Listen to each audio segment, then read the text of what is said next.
I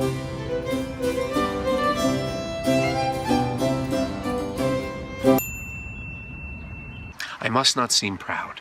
Happy are they that hear their detractions and put them to mending. They say the lady is fair. 'Tis true, I can bear them witness. And virtuous, 'tis so, I can not reprove it. And wise, save for loving me. By my troth. My name is Christopher Salazar. I'm an actor here in Los Angeles. I'm also an educator. I teach at AMDA and at UCSD. This can be no trick.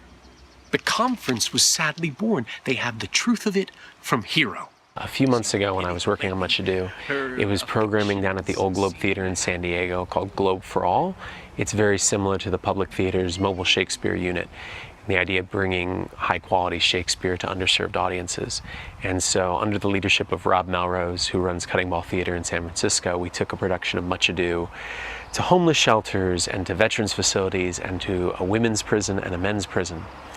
And at the men's prison, we did 2 performances, an afternoon and an evening. And a handful of men who saw the afternoon show and decided to give up the latter portion of their free time during the day to come and watch our second show. And the response from them was, I had to see it again because I wanted to make sure I got every minute of the story. There was curiosity of, I understood this, but I didn't necessarily get that. And they said, we were watching this and trying to connect with that. And one of the audience members was sitting very close to where I was hiding on stage during the gulling scene. And he taps his buddies on the shoulder and goes, oh, in this sequence, he's gonna hide there. And then he's gonna strike a pose and look like a tree, and it's gonna fool everybody. And when the moment he thought I was supposed to do that came, he said, Benedick, why aren't you hiding? They're gonna see you. And I was trying to both focus on what was going on stage for my scene partners, but also assuage his fear that it was gonna happen. And when it happened, he goes, oh yeah, that's when it happens. It makes complete sense. And kept hitting his buddies over this. I hear how I am censured. They say I will bear it proudly if I perceive the love come from her. They say too, the lady would rather die than show me affection. I think that by nature I've always been a person who is emotionally curious and available. I think that through a series of events in my childhood that forced me to deal with maybe extremes of the emotional range that a young person would normally deal with, I find in Shakespeare characters who are forced to make decisions larger than themselves, and a lot of times we lose track of what Shakespeare's characters are dealing with. For instance, banishment, which to us seems kind of like a silly thing.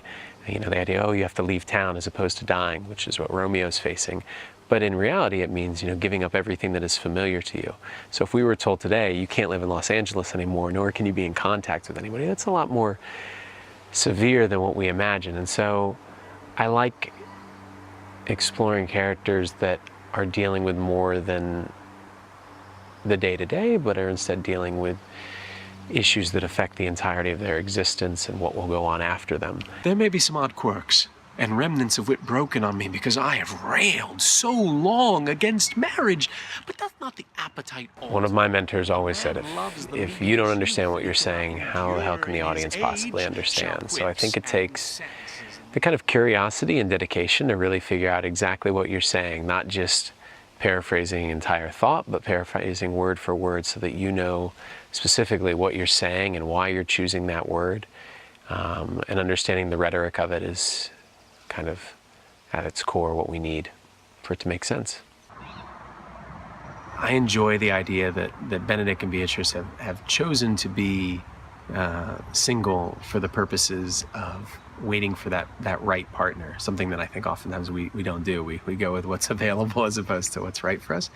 And so him working through this, and I think it's one of the great examples in Shakespeare of somebody who's really using the audience to figure something out. Shakespeare's audiences shared the same light as the performers, and so the idea was that these soliloquies were really conversations with the friend we had on near us, which was the audience. And so I think this is a fun example of that, of Benedick running through that and figuring it out with the audience. This can be no trick. The conference was sadly born. They have the truth of it from Hero. They seem to pity the lady. Her affections seem to have their full bent. Love me! Why? It must be requited. I hear how I am censured. They say I will bear it proudly if I perceive the love come from her. They say, too, the lady would rather die than show me affection. I did never think to marry. I must not seem proud. Happy are they that hear their detractions and put them to mending. They say the lady is fair.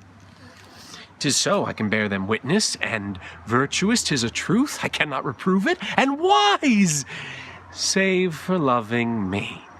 By my troth, it is no great argument of her wit, no great addition to her folly, for I will be horribly in love with her. There may be some odd quirks and remnants of wit broken on me because I have railed so long against marriage.